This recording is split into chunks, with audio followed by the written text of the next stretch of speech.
हा शेतकरी मित्रांनो नमस्कार. मी निलेश मांजरे ग्रीन लाईफ कृषी कोल्हापूर अंतर्गत आपलं सर्वांचं हार्दिक स्वागत करतो. आज मी आपल्यासाठी आणखीन एक प्लॉट घेऊन आलेलो आहे. प्लॉट आहे टरबूज प्लॉट. काल आपण एका खरबूज प्लॉटचा व्हिडिओ केला होता आणि त्या खरबूजाबद्दल जी काही स्थिती त्यावेळीची होती त्या पद्धतीची माहिती आपण त्या व्हिडिओमध्ये देण्याचा प्रयत्न केला. आज तारीख आहे 18 डिसेंबर 2025 आणि दिवस आहे गुरुवार. प्लॉटला व्हिजिट करायला आलो होतो. जवळपास प्लॉटला 1 महिना झालेला आहे. एका महिन्यामध्ये ग्रीन लाईफ कृषी कोल्हापूर अंतर्गत प्लॉटचं डेव्हलपमेंट कशा पद्धतीचं आहे, शेतकऱ्याचं म्हणणं काय आहे, हे सर्व जाणून घेण्यासाठी हा व्हिडिओ आपण करत आहोत. तर शेतकरी मित्रांनो, माझ्यासोबत शेतकरी आहे. अगोदर आपण शेतकऱ्यांचा संपूर्ण परिचय घेऊ आणि शेतकऱ्यांना विचारू की हा जो प्लॉट आहे त्या प्लॉटमध्ये त्यांनी कशा पद्धतीनं ग्रीन लाईफ कृषी कोल्हापूर अंतर्गत ट्रीटमेंट केला. हा सर नमस्कार.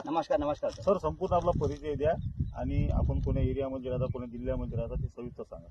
माझं नाव दिनेश पांडुरंग पकाले आहे. मी अमरावती जिल्ह्यात मध्ये राहतो. तालुका चलपूर, जिल्हा अमरावती. हा सर मला सांगा, तुम्ही आपला परिचय दिलेला आहे. हा प्लॉट आपलाच आहे? माझाच आहे. हा प्लॉट किती एकर आहे? हा 1.5 एकर आहे मला. 1.5 एकर प्लॉट मध्ये किती प्लांटेशन केलंय? 10,000 प्लांटेशन आहे. आता मला सांगा, हे लागवड किती तारखेची?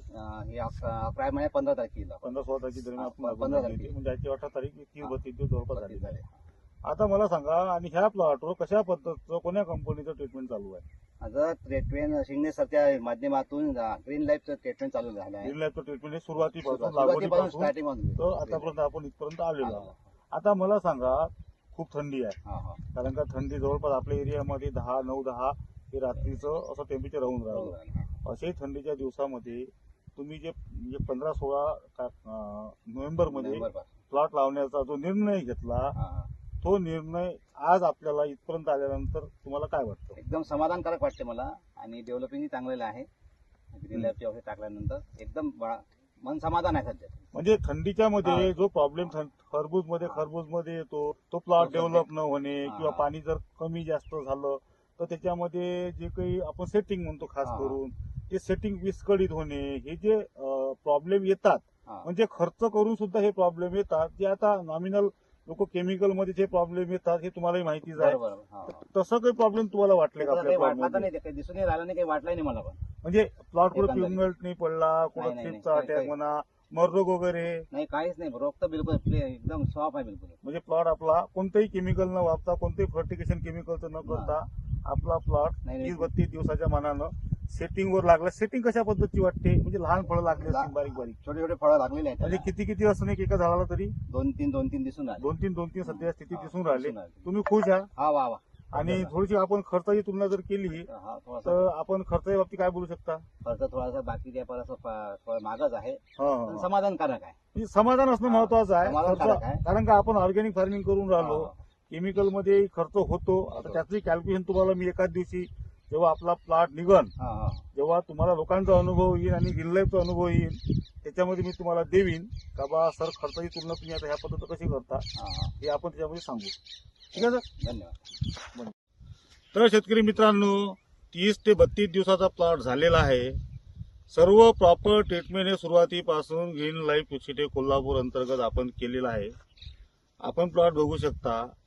एवढा थंडीचा प्रकोप असून सुद्धा टरबूज सारखं वाहन आपण या थंडीमध्ये शेतकऱ्यांना लागवड केलं आणि आपण प्रॉपरली ग्रीन लाईफ कृषी कोल्हापूर अंतर्गत त्याचं ट्रीटमेंट करत आहोत.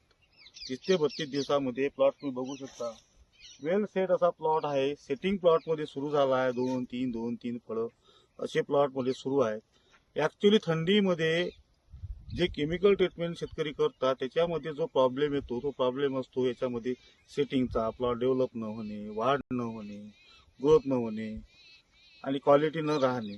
परंतु ग्रीन लाईफ कृषी कोल्हापूर अंतर्गत प्लॉट केल्यानंतर कुठंही असा पद्धतीचा दुष्परिणाम याच्यामध्ये दिसून पडत नाही. आणि याच्यामधला विषय महत्त्वाचा हा आहे. आणि जे जमीन आहे ते जमीन सुद्धा आपण ब्लॅक सॉईल म्हणू शकतो हिला. काय हे जमीन ब्लॅक सॉईल आहे, पाणी धरून ठेवणारी जमीन आहे. असं काही एकदम प्युअरली पाण्याचा निचरा करणारी जमीन नसून किंवा हलक्याप्रती जमीन नसून बऱ्यापैकी केळीचे प्लॉट वगैरे ह्या एरियामध्ये शेतकरी वगैरे घेतात, संत्रा वगैरे शेतकरी घेतात. म्हणजे ब्लॅक सॉईल टाईप जमीन आहे.